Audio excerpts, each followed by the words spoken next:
Man, I gotta say, I was relieved to see how Pierre Poilievre nailed it with Emmanuel Latraverse.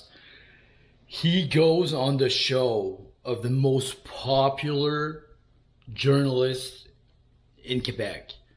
And like this woman never, ever, ever says anything positive about Pierre Poilievre publicly.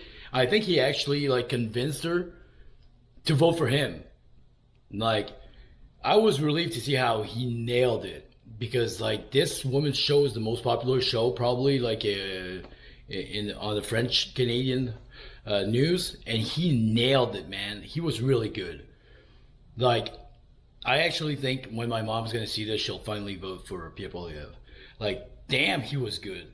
So I translated the whole video. Like, French version is like 24 minutes, but translated in English is like 14 to 15 minutes. No, actually more like 16 minutes. But the French language uses a lot of words for sentences, so it's going to make the video a lot shorter to narrate it in English. Now, translating this video took me a lot of time, but it's pretty accurate to what he was saying. And it's actually a pretty good narration. And I don't want to brag, but so, a lot of people tell me I have a unique narration style, that I have charismatic charisma. Not too sure what that means, but just so you know, be warned, I'm extremely charismatic when I do these narrations.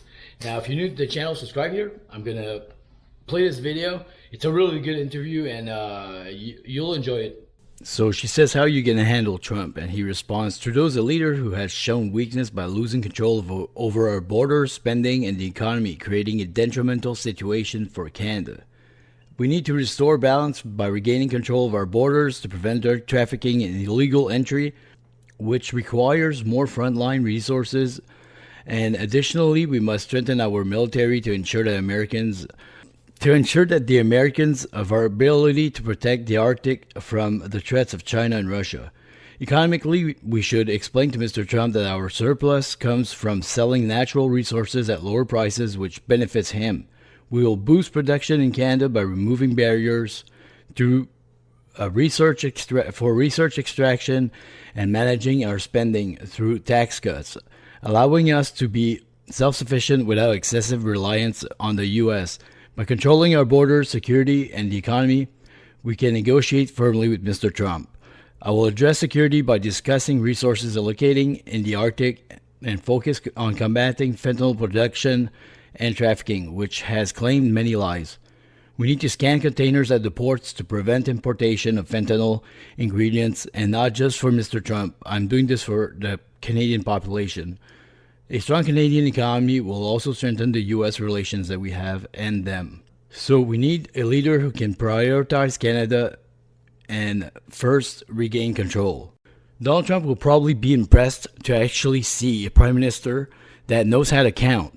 Like, she starts talking like he's already prime minister for some reason. She says, have you met with anyone in Washington yet? Why are you taking your time? He says, I take my time because I follow the rule of one prime minister. Like, he's basically saying, I'm not prime minister, so it's one step at a time. He says he's going to choose the right time to go there. When it's going to be the time, he's going to go there with the balance of power. Then she said, Jamil Giovanni, one of your MPs is friends with J.D. Vance. Are you going to send him there? And he says, obviously, Jamil Giovanni is a very good person. And he told him that he was going to make the arguments against tariffs, and that it was a good asset to have him as an MP in the government. And then she says, why do you think Canadians have to elect you? He says, Canadians don't have to elect me, you know. Like, she's talking, why do you think Canadians have to elect you? He says, Canadians don't have to elect me. They don't owe me anything.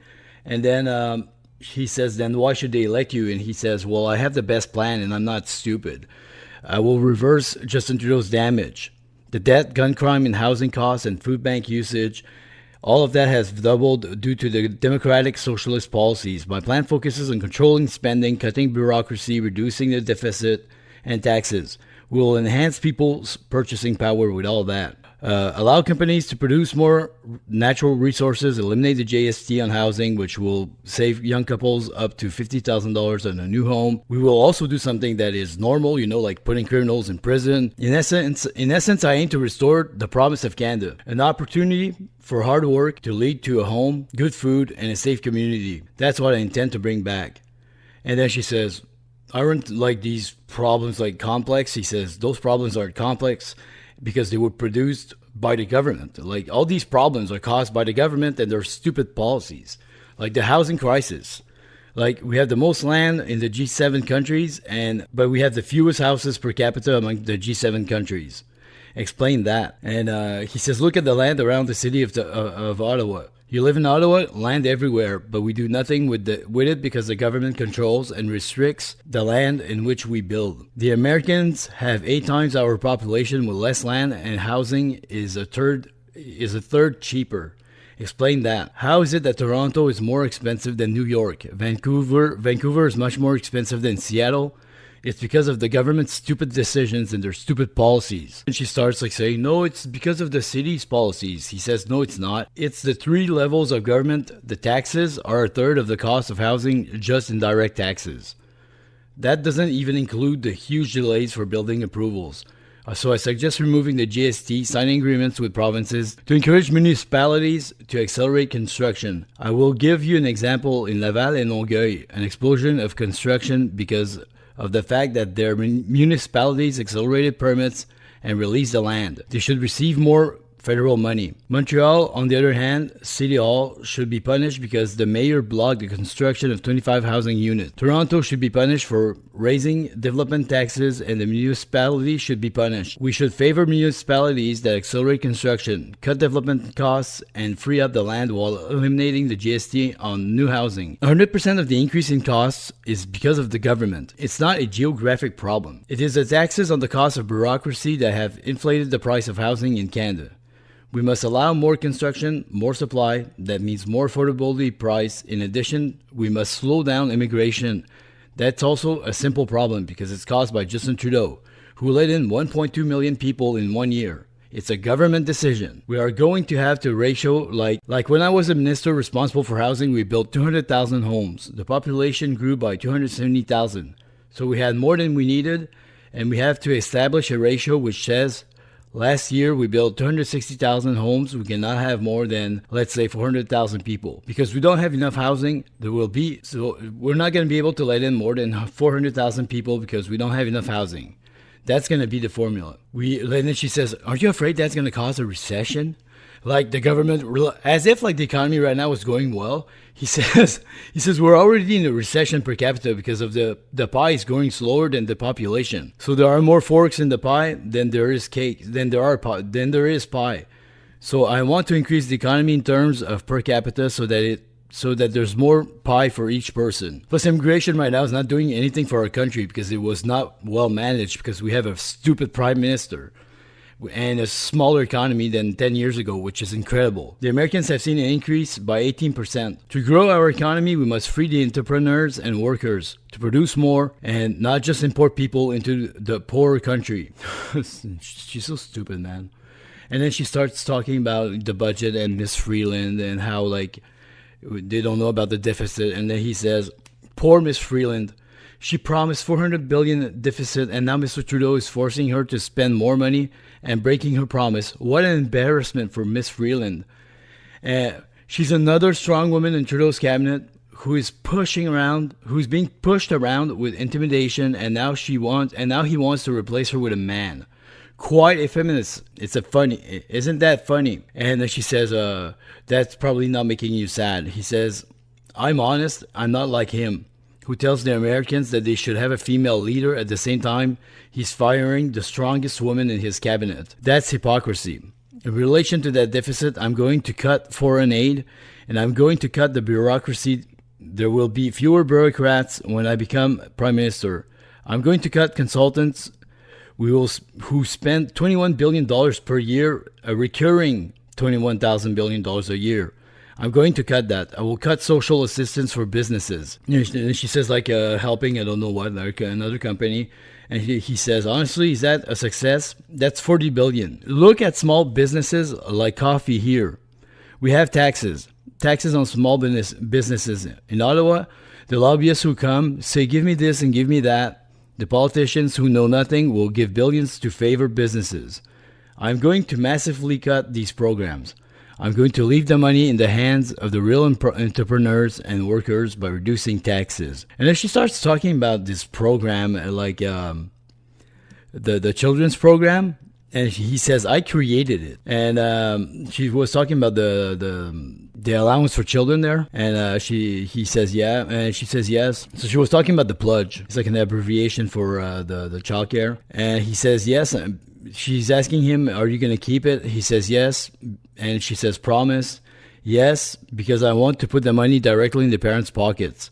This is my approach. We were the ones who invented this approach during the Harper years. We're going to work with provinces to eliminate the bureaucracy that Justin Trudeau has reimposed since announcing the childcare program. There are fewer children's spaces and there's a bigger waiting list for children.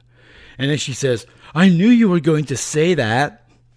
And then she starts giving these stupid stats that make no sense. And he says, who? That's according to whom? And she says, the government. He says, okay, yeah, the government, with a sarcastic, tone, like as if like you should trust Justin Trudeau. She's talking like Justin Trudeau's like stats like are accurate and like what he says is true. He says he doesn't know that he's gonna look into it because he's constantly meeting with daycares that are considering closing their doors. She's asking him if he's going to keep daycare. He says, I'll take a look into it because I'm constantly meeting with daycares that are considering closing their doors because of this program. Because of the restrictions that are imposed against the profit and against the private sector. I think we should leave more freedom to the provinces and to parents and to the operators who make this decision. That's the approach we have taken in the past, and it's to give the money directly to parents, and that's worked very well because it removes the bureaucracy and allows parents to make their own decisions. In relation to the transfer that federal government gives to the provinces, give it to the agencies that will give it to daycares. It's still not clear to me what Mr. Trudeau has delivered. When I go outside Quebec, like in Canada there, I rarely meet people who say I have $10 for each day. I meet very few people who have that money after 9 years of this prime minister. Like $10 for each day, it's still like $310 a month. And then she starts talking about the dental care plan and how many people like have used it, and that people have like disgusting teeth who are probably happy about getting some form of help, and that they're probably happy to be able to go see the dentist for some relief. And then he says that's 2% of the population. And then she starts giving all these numbers that are pretty much made up. And he says, first of all, who do these figures come from? And she says, Monsieur Trudeau. And he's like, oh, Monsieur Trudeau, Monsieur Trudeau. Yeah, these stats come from Justin Trudeau. How do you even know that these figures are real? If we believe them, these figures, I believe almost nothing that he says. 97% of Canadians have received nothing but a bill to pay taxes. So we have a program for children's food with no meals, a pharmaceutical problem with no pills paid, a program that removes firearms with no firearms removed that costs $60 million spent over time. Mr. Trudeau makes promises to spend money for a great benefit. It's the bureaucracy that grows in Ottawa and the costs that go on the table for Mr. and Mrs. Everyone. Really, I want programs that will really deliver for people at the best price. Then she starts talking about Quebec, how he's not convincing anyone, and that most people in Quebec don't like him, and what's going on there, and why do people in Quebec don't like you? And then he says, I'm going to keep saying exactly what I've been saying. Quebec will be much stronger when I'm Prime Minister. Why? Because the federal government will be much smaller. We are going to reduce the power, the size of the cost of the federal state, and leave Quebecers in Quebec more autonomy. Quebec will have more autonomy when I'm Prime Minister. That's all in all Canada's history. Because I want to massively reduce the federal government power And the Bloc, contrary to what I say, always votes to expand federal state. It voted for a $500 billion in bureaucratic centralization, inflationary spending, including programs that are against Quebec's interests. If you want less federal government in your life in Quebec, your choice for the next elections will be to elect the Conservatives. And then she starts saying, Quebecers really don't like you. And then he says, is that true? Like, where do you get that info? And she's like, well, that's what people say. Like, she doesn't have any proof that that's true. He says, sometimes I have to admit that politicians have done so much damage to the population, and that makes me angry. I meet young men who work at Labatt in the factory who tells me he's ashamed to look at his 3 children because he cannot afford groceries or a new home. And then she starts interrupting him. And then he mentions, earlier I said 25 housing units. It was 25,000 housing units that the mayor of Montreal blocked. She's like a really stupid person. He says, I hear the mayor is blocking 25,000 housing units.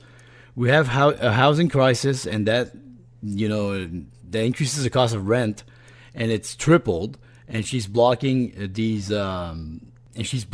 solutions to these problems that were made with politicians. And then she starts saying that he's not a polite person, that he's really rude. And he says we need to stop being polite with politicians. We're not polite with the population. We're very cruel with the population now in Canada. I'm going to be nicer to the population, to this young man who work to feed his children, to the single mother in Montreal who can't pay her bills. I will be nicer to them, but I'm not generous with politicians who have caused the misery we see on our streets. And then she starts playing a video of an interview that apparently, he was rude, and he says, I was polite. I asked questions and I answered, I just answered truthfully. And he says, am I polite now? She says, yeah. He says, okay, yeah, I'll give you that. And he says, okay, thank you. So she says, so you've learned lessons from the past? And he says, lessons learned? You have to understand that I don't work for politicians, lobbyists, or even journalists in particular. I work for the people, and right now things are really bad in Canada. Excusing the incompetent decisions that are caused by the misery, that have caused this misery, contributes to the problem. So I'm telling the truth. If there's a competition between truth and politeness, I choose truth. I'm going to tell the truth. And then she says, thank you very much, Mr. Poilievre. How's it going to be at the Poilievre family for Christmas? He says, I'm going to be Feliz Navidad with my wife and family. We're going to rest in Ottawa. Lots of snow and snowmen with the kids. He says he's going to spend as much time as possible with his kids. And, he says, you've seen what I can do in 2 minutes. You've seen my kids. So like I said earlier, imagine what I can do in 4 years. And he says, I hope you guys are going to get a lot of snow. And she says, I hope so too. Merry Christmas. And they both say